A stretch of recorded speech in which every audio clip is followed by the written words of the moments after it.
La semana pasada hablábamos aquí en el programa del proceso de reestructuración administrativa en la Secretaría de la Defensa Nacional, donde se creó una comandancia general del Ejército similar a la que existe para la Guardia Nacional y también para la Fuerza Aérea. Habrá un comandante general del Ejército y pues esto, vale la pena analizar lo que ha significado tiene, y lo vamos a platicar con el especialista Javier Oliva, especialista en temas de seguridad, profesor investigador de la Facultad de Ciencias Políticas y Sociales de la UNAM. Querido Javier, ¿cómo estás? Me da gusto saludarte.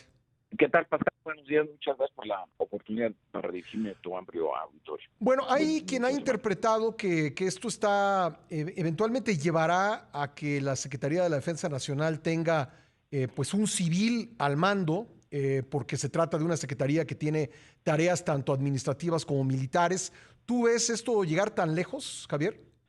No, francamente no, Pascal, porque, y a reserva de lo que opinen mis colegas, yo no encuentro un funcionario o una funcionaria que tenga las capacidades analíticas y de conocimiento militares como para poderse hacer cargo de una secretaría de esas dimensiones. Eso por un lado.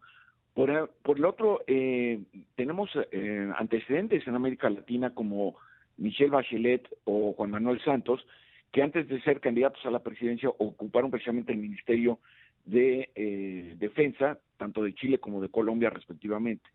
Aquí el asunto sería si un civil se hace cargo de eso, va a trabajar para su agenda o para la del presidente, por ejemplo, ¿no? Sí. Que eso a mí me parece una alerta muy importante. Y por el otro lado, sí me parece que no tenemos por qué asimilarnos a otros modelos de sistemas políticos Ujú. simplemente por tratar de hacerlo, es decir, por una homologación. Un secretario de la Defensa Civil nos hace más o menos democrático. Para mí, francamente, no es una Ujú. pregunta de fondo, ¿no? Y en cambio, sí me parece que atiende a la naturaleza de nuestro sistema político, que hay que decirlo también, tiene su origen en los generales de la Revolución Mexicana, y en esos términos hay que preservar de alguna manera estas bases, porque, Pascal, y esto es importante comentarlo, no se ha escrito, no se ha investigado, ojalá yo lo pueda hacer en este año, pero una de las claves de los secretos del sistema político mexicano es que el presidente en funciones, el secretario de la Defensa en funciones y el secretario de Marina concluyen su perspectiva o influencia política una vez que finaliza su mandato. Y esto es muy, muy importante señalarlo porque no hay aspiraciones, salvo el caso de Hermenegildo Cuenca Díaz, que era secretario de la Defensa con Luis Echeverría, aspiró a ser gobernador y murió súbitamente durante la campaña, Ujú. pero usualmente, insisto, una de las reglas no escritas son precisamente esta no aspiración transeccional de los secretarios y del presidente en funciones. De tal manera que me parece que sí, la discusión hasta el 2023 a mí me parece muy lejana, Ujú. son prácticamente 2 años y medio donde vamos a estar discutiendo esto y ojalá me tenga la oportunidad de volver a participar Bueno, en tu siempre seminario estás aquí para seguir, cordialmente para seguirlo analizando, invitado. porque pues es la creación de la comandancia del Ejército Mexicano es una decisión muy importante, Ujú. va a permitir homologar en términos del trato de lo que yo denomino, yo he creado el término de diplomacia militar, va a permitir establecer relaciones mucho más, digamos, laterales, homogéneas, y el secretario de la Defensa va a tener, de los 3 cargos que tiene, se va a quedar con 2, secretario de Estado, alto mando, pero ya la comandancia del Ejército la delega en el general, en este caso en el primer comandante, en el general Ibarra Flores. ¿Qué implicaciones tendrá, digamos, lo ves inscrito en el proceso de incorporación de la Guardia Nacional a la Sedena? ¿Es un poco esa la lógica o hay algo más? No, desde luego que va en ese proceso. Ujú. El actual jefe de Estado Mayor de la Defensa Nacional, que es el general Ricardo Trevilla, va a permanecer, es mi análisis, Ujú. va a permanecer y va a coordinar a estas tres jefaturas Sí. de Estado Mayor. Por eso se le va a llamar Estado Mayor Conjunto. Ya, Fuerza Aérea, sí. Ejército Mexicano y Guardia Nacional. Exacto. Entiendo que también se buscó que en ese Estado Mayor conjunto estuviese representada la Armada y que esto no prosperó. ¿Es real esto? Francamente y de manera abierta y pública te digo que no tengo información al respecto. Ya. No sé de ese tema. Lo que sí me parece es que este paso sí actualiza en términos administrativos y militares a las Fuerzas Armadas de México, y la Armada de México pues tiene su papel como secretaría, su responsabilidad, y no necesariamente me parece que esté inscrita en esa inercia de cambio como se ha especulado.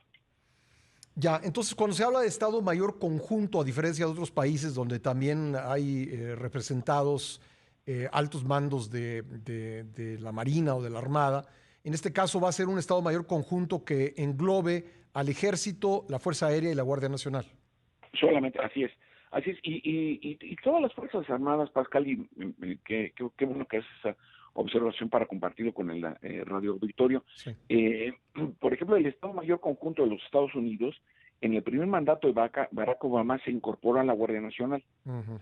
Y después, con el presidente Aunque Donald tiene Trump, otra acepción la Guardia Nacional en el caso de sí, Estados no, Unidos, desde ¿no? luego, pero Sí. me refiero a que las Fuerzas Armadas naturalmente van evolucionando en su administración.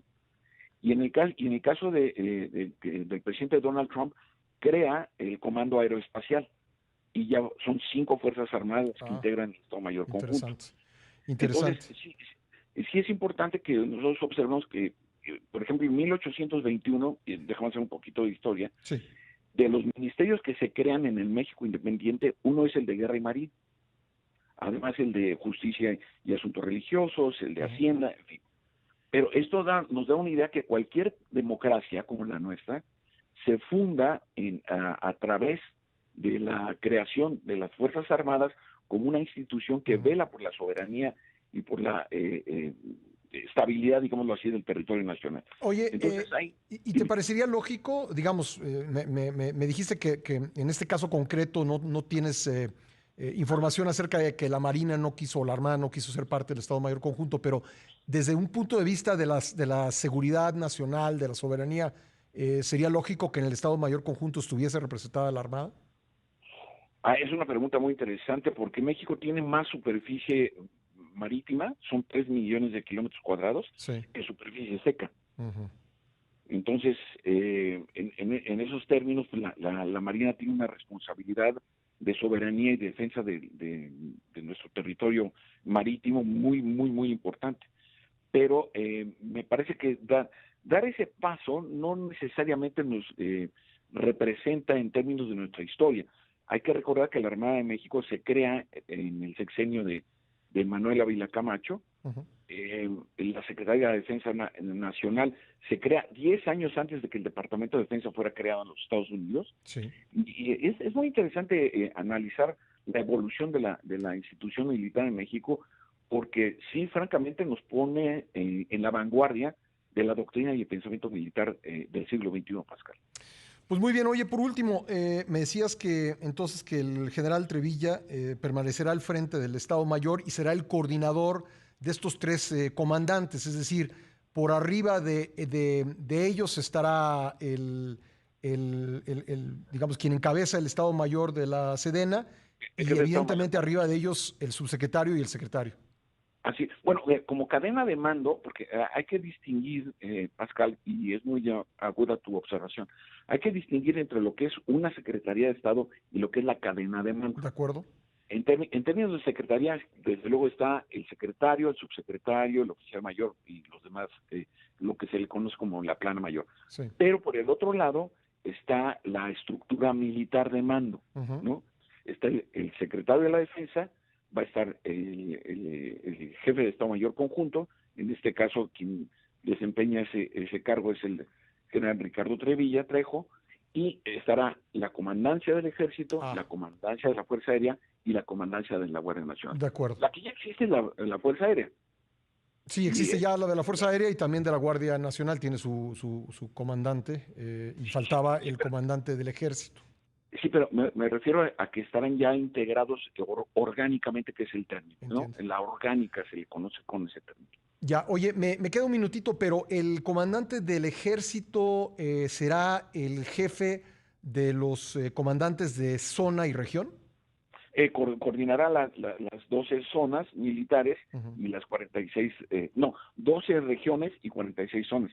Es decir, sustituye a lo que era el primer cuerpo del ejército, que tenía su cuartel en el campo militar número 1.